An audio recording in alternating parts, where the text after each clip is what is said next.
that you were, still are, a very fine singer, and you knew all the roles, particularly the soprano roles, and there are instances when you used to sing these very same roles with some of the most famous names in opera. I mean, tell us your story about singing with Maria Callas, for instance. Well, I was very lucky to be on the Callas Tosca. I'd already directed it 3 or 4 times at Covent Garden in the previous production.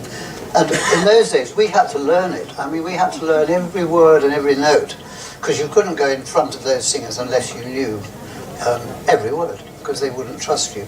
Anyway, Maria Callas was an absolute, she was a phenomenon.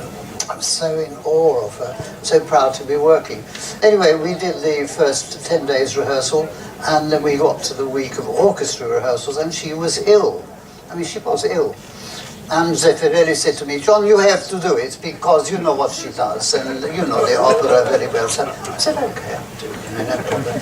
So I did the first day with the orchestra, 3.5 hours, and with Tito Gobbi, who I'd already directed it 2 seasons before, and he was very nice, he liked me very much. We got on very well. And I went home that night and I prayed that she wouldn't be there the next day. Because I did really want to do Act 2. And she was ill, my prayers were answered. And I got to the first half of the rehearsal was usually stopping and starting. Maestro Cillario liked to stop and put things right as we're going through. Then after the break it was a run. It was a run-like performance. And Tito Gobbi said to me, John, I want to do it exactly like show. You know the parts so well. I won't embarrass you, but when I throw you on the sofa to rape you, I won't laugh, because I really need to do this. The furniture is different, the distance is more than I am used to. So we did Act 2. And we got to the Visidarte aria, and I looked at Maestro and went, no, I can't. So I sang Visidarte on the back, holding on the back of the chair, and did it. And I think one of the very best moments of my whole life was I got to the così at the end of it, and I did the Callas decrescendo, fully supported. I mean, I didn't know how to sing. And I finished it, and the orchestra applauded.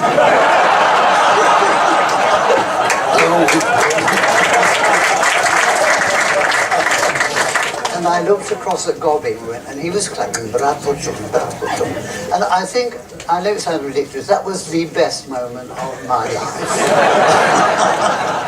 Nothing's ever been quite like that.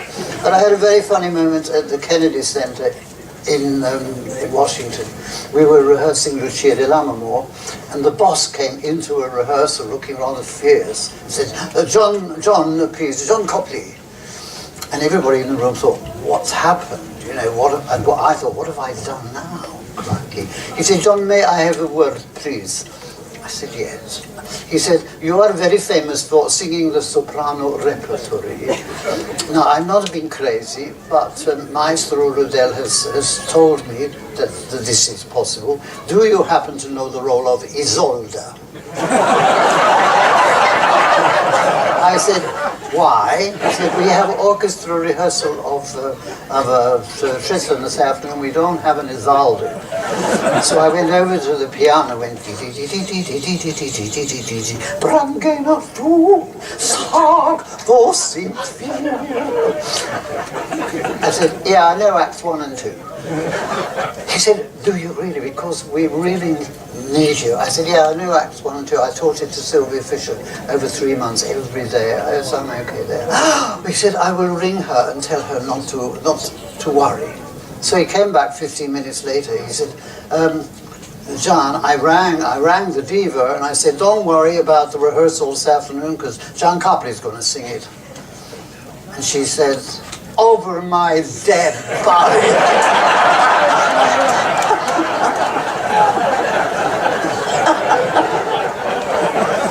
So I never got to sing Wagner with you. Did you actually, John, were you engaged as a singer to do, did you do Oberon, for instance? No, I covered it. I did audition it for Sholto.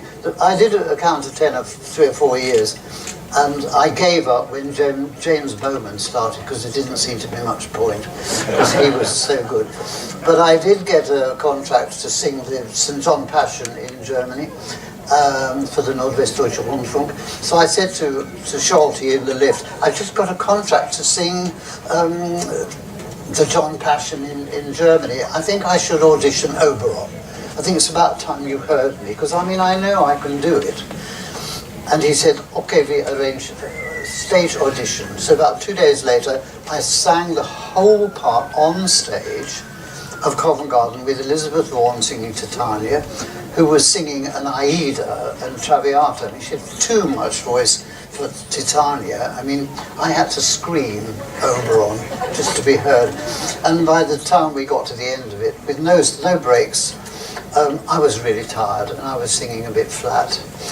And he said, John, there is no doubt whatsoever about the Oberons. We have auditioned that you are the loudest. And I said, well, that's been the problem, I said, hasn't it? We haven't been able to hear some of them, you know. Not you, dear, it's before your time. And he said, but there was some problems with the intonation. I said, well, I sang the whole part, 28 minutes, without a break of any kind, with a very heavy soprano. And I know at the end I was singing a little bit flat. He said, end sharp. He said, you have always directed it so beautiful, John. You will do it again, and we will try this mezzo-soprano.